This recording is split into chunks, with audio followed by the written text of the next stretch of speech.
Hola, muchas gracias, muchas gracias. Muy feliz de estar aquí en el estudio. Sí, estamos muy contentos de recibirte, a pesar de que sea para un tema tan preocupante, ¿no? De un tema que se lee poco, porque hemos leído mucho del plan de emergencia habitacional.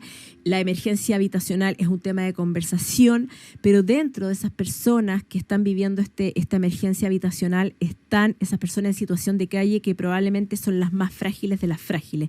¿Hay cifras, Carolina Iribarne, de cuántas son las personas que viven en situación de calle en Santiago, que es donde nos vamos a quedar, el perfil de estas personas y las razones que las llevan a esta situación tan extrema de no allegamiento, no van a campamentos, sino que están simplemente en el espacio público? Sí, mira, según los registros más recientes que provienen del Registro Social de Hogares del Ministerio de Desarrollo Social, el dato oficial son 19.000 personas en todo el país. Sin embargo, hay organizaciones y la misma subsecretaría ha dicho que estamos hablando de un número mucho mayor, de alrededor de 30.000 personas. De esas personas, un 60% se localiza en Santiago, lo que coincide, ¿no es cierto?, con la participación que tienen las personas migrantes dentro de la ola migratoria que han llegado a Santiago. Y bueno, tú decías, o sea, las ubicaciones más comunes que podemos ver son en áreas verdes, parques, plazas y bandejones. Y lugares peligrosos, como lo que tú decías, el caso que sucedió ayer al borde del Canal Salcaldo, donde una persona termina perdiendo la vida. Así que, sí. Si pudiéramos perfilar a quiénes son esas personas. Claro, tú nombrabas, ¿no es cierto?, el factor de la inmigración. Uno podría decir, claro, llegan migrantes, no tienen dónde vivir, podrían ser parte de esta situación de calle, pero entiendo que también el panorama es más complejo, que tiene que ver con un perfil más complejo. ¿Son más hombres, son más mujeres? Sí, bueno, según la misma caracterización que hace el gobierno, la mayoría son hombres, estamos hablando de, y eso ha sido histórico, o sea, sobre un 85% de hombres, un 10% de mujeres y digamos, o 15% y un 5% de niños. Ahora, con la ola migratoria, no queda registrado en estos conteos, ¿ya? O sea, tanto así que los números oficiales, que te decía, reportan 275 personas migrantes. ¿Ya? O sea, estamos hablando que no hay un problema. No es muy real esa cifra no, versus, o sea, lo que se ve en cualquier paseo por Santiago. Así es, nosotros hicimos un conteo en el eje Alameda Providencia y vimos una concentración, ¿no es cierto? Lo hicimos de la plaza, desde el Parque de la Aviación a Estación Central, y fácilmente habían 65 de estas construcciones, rucos, ¿no es cierto?, que lo que tú decías inicialmente, que son construcciones de cartón, con plástico, etcétera, paneles de madera, y carpas. Entonces, y fácilmente uno puede identificar personas migrantes que están en una situación de transitoria generalmente, ¿ya? Sí, y súper, bueno, quiero agregar un dato, Carolina Iribarne, que cuando nos dice nosotros hemos hecho este levantamiento, se refiere a la Oficina de Estudios Urbanos ATIFA, ¿no es cierto? Si es que uno va avanzando por la Alameda, por ejemplo, hasta Maipú o hasta Pajaritos y atraviesa, también ahí se va de alguna manera intensificando la cantidad de asentamientos informales en este bandejón central, y uno puede observar incluso que hay algunos colgados a electricidad, lo que también constituye una situación de extremo peligro. Si uno pasa cualquier hora del día, los puede ver incluso a estas personas limpiándose, bañándose con el agua, digamos, en balde, que a los que deben recurrir quizás por la buena voluntad de algún vecino, comercio que esté cercano, pero es una situación que yo no sé si es que yo estoy exagerando, pero no recuerdo haber visto, y quiero ver si es que el dato objetivo me refuta esta impresión o estamos en lo cierto, digamos.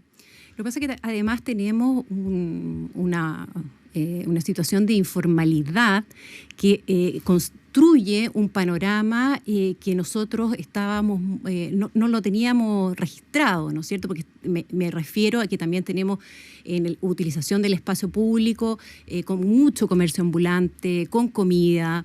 Entonces, parte de estas personas en situación de calle entran dentro de todo este nuevo panorama, esta nueva foto de la ciudad.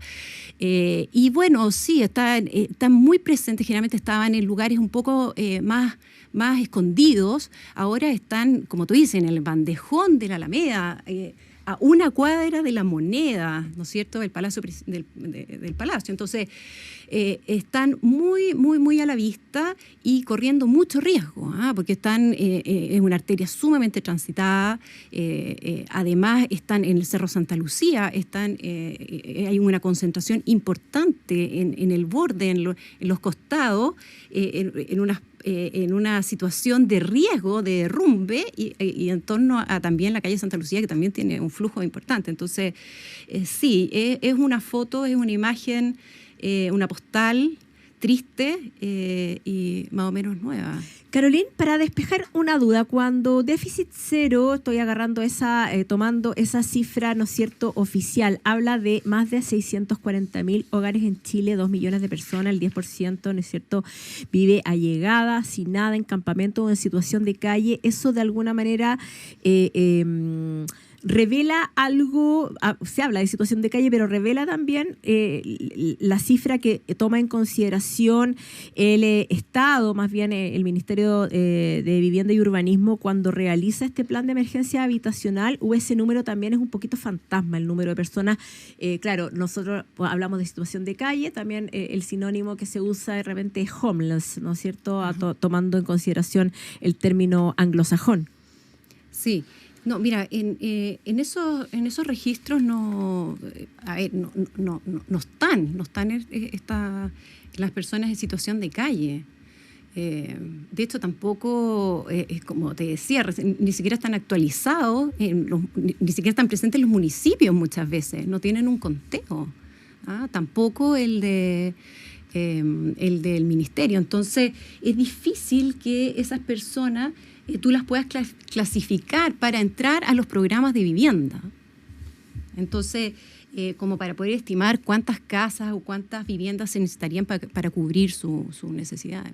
Ahora, claro, son más hombres que mujeres, pero también, y esta semana justamente desde Estados Unidos, especialmente desde Nueva York, aparecía una información respecto de que el alcalde, Eric Adams, estaba viendo no solamente urgentemente este tema de los refugios o situaciones posibles para las personas en situación de calle, que incluso hay muchísimas en Nueva York durmiendo en el metro, lo que ha traído bastantes problemas, sino que también se ha hablado de la salud mental. Se hablaba de la posibilidad por parte del alcalde Eric Adams de trasladar a algunas personas a lugares, digamos, donde se pueda velar por la salud mental de estas personas bastante deterioradas.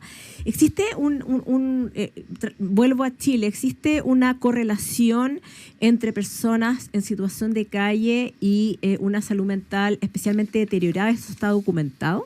Mira, en la información del ministerio... Le vamos a pedir a Carolyn que se acerque al micrófono. Es muy porfiada, le hemos dado muchos aletazos al aire. Mira, básicamente si uno hace un doble clic ya en la información, en el detalle de por qué estas personas se fueron llegaron a la calle, principalmente son problemas con familias o parejas, o sea, donde han roto como vínculos y han tenido que salir, digamos, verse forzados a llegar a la calle.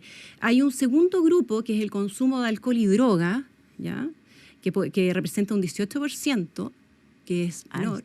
Es alto, sí, pero del 100% no es el mayor. Generalmente uno tiene asociado, no sé si a ti te pasa, pero que ese porcentaje podría ser mayor. Y después luego problemas económicos y otras razones.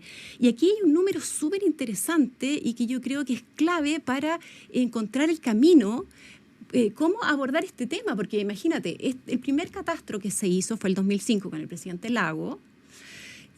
Registraba 7.000 personas en situación de calle. Después, en el 2011, 12.000, después del 2017 14.000 y hoy día 2019, aunque esté desactualizada, vamos en 19.000, o sea, vamos en un ascenso permanente.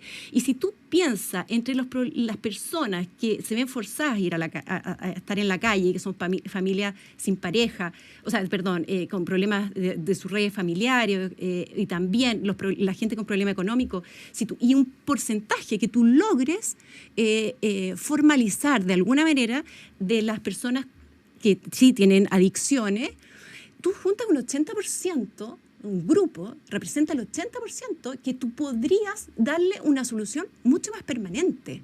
¿Ah? No, no como lo hacemos hoy en día con la opción de albergue, ¿ya? Que como que tú desplazas básicamente el problema, pero no lo termina, no lo erradica.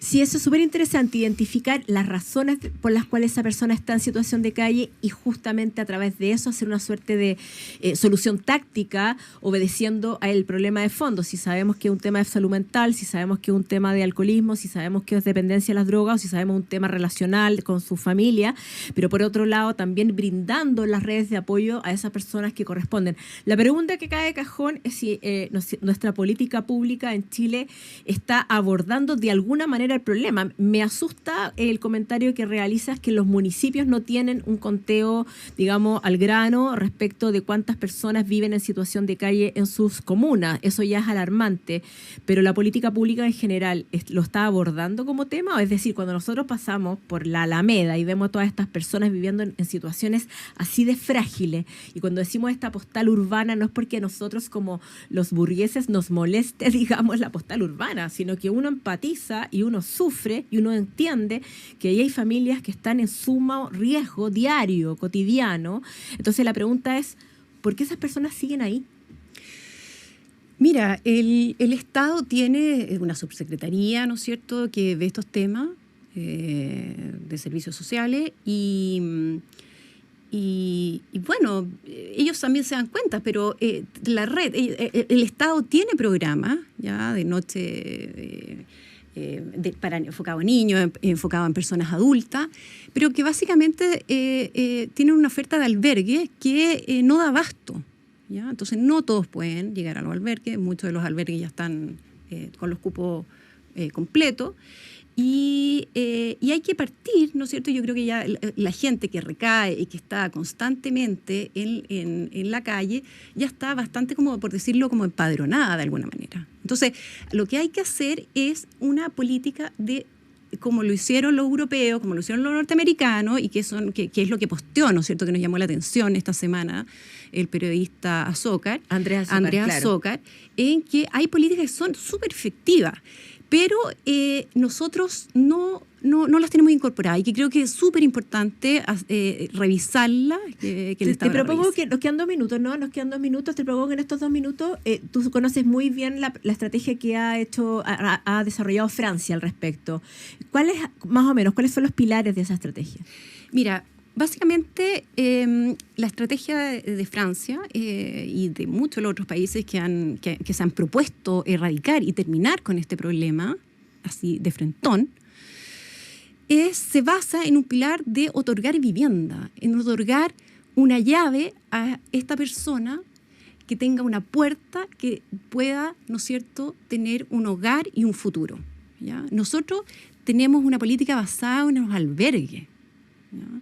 Entonces ahí es como una rotación y obviamente con los números que yo te dije hace unos minutos atrás no se le está dando solución, solo aumenta. Entonces es muy interesante estos programas, ¿no es cierto?, que tienen desarrollados los franceses, que se llama Un choix soit d'abord, y que tiene el pilar de vivienda y un pilar psicosocial, ¿no es cierto?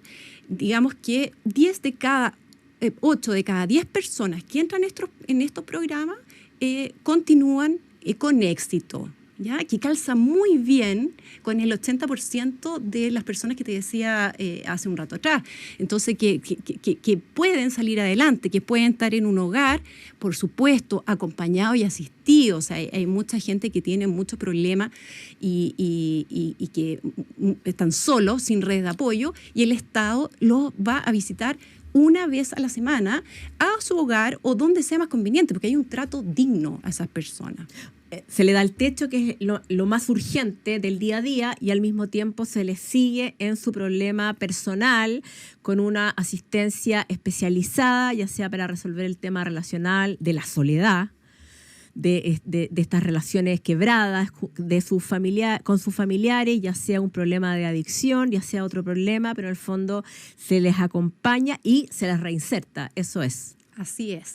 Estamos en el tiempo, Carolina Iribarne, con este tema que la verdad es que yo creo que es un tema que se habla poco. Me da la impresión de que dentro de todos los elementos que hacen esta gran, digamos, fotografía, seguimos con esa imagen del problema de la vivienda en Chile, que se conversa mucho, estamos, ¿no es cierto?, viendo este plan de emergencia habitacional por parte del Ministerio de Vivienda, pero son los sin calle un tema que brilla por su ausencia, a pesar de que están ahí, visibles, pero los campamentos están ya más en zonas más marginales, menos asequibles para ver en el tránsito por la ciudad. Y bueno, el gran misterio es porque es un tema que no se aborda de raíz y se ven cambios concretos. Muchísimas gracias, Carolina Iribarne, magíster en asentamientos urbanos y medio ambiente, por supuesto arquitecta, antes que eso, socia de Atisba, por esta columna del día de hoy. El emprendimiento del día es presentado por Cuenta Fan Emprende.